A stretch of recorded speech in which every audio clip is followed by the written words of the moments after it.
Now, former British Formula One racing legend David Coulthard will be heading to Sandton for an event which has become a fan's favourite for a country that doesn't host a Formula One race.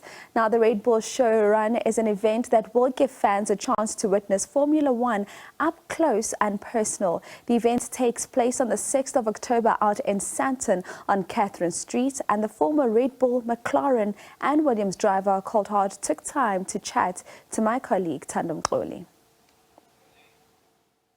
It's also, it seems like a very nice way to get feedback and also the interest from a certain country, because you get to interact with a lot more people who you normally wouldn't interact with, and also hear the appetite for the sport in that country. How do you feel about that? Yeah, I think having been previously in Cape Town with the Formula One team, we saw firsthand the enthusiasm, the appetite for motorsport, for Formula One. I know that historically they'd had Formula E as well. We've been with the Top Gear when they had their travelling events back in the days when that television show was on the go with Jeremy Clarkson. We had the Formula One car at Kyalami, and Jody Scheckter, actually, South African world champion, jumped in the modern Formula One car to do a couple of laps, which was kind of fun to see past meet present at that time. So there is no question there's an appetite for motorsport and for Formula One in Africa.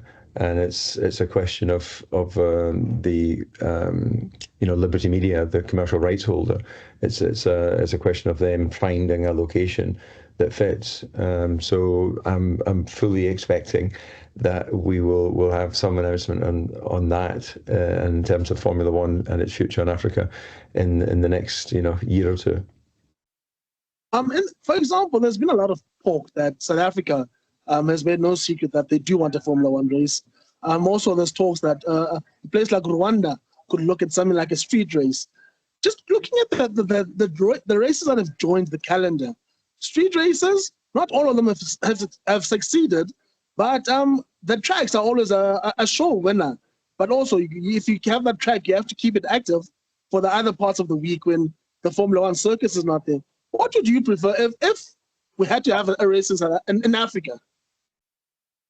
Well, I have a soft spot for street circuits because if I look at my career coming up through, I was winning in Monaco a couple of times. It's where we had the first podium as Red Bull Racing for the team.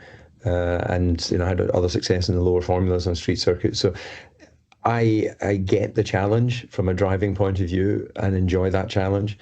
I also think that if the city can make it work, then it's gives you iconic backdrops and things that you visually you just can identify exactly where you are, even if you're not a hardcore fan.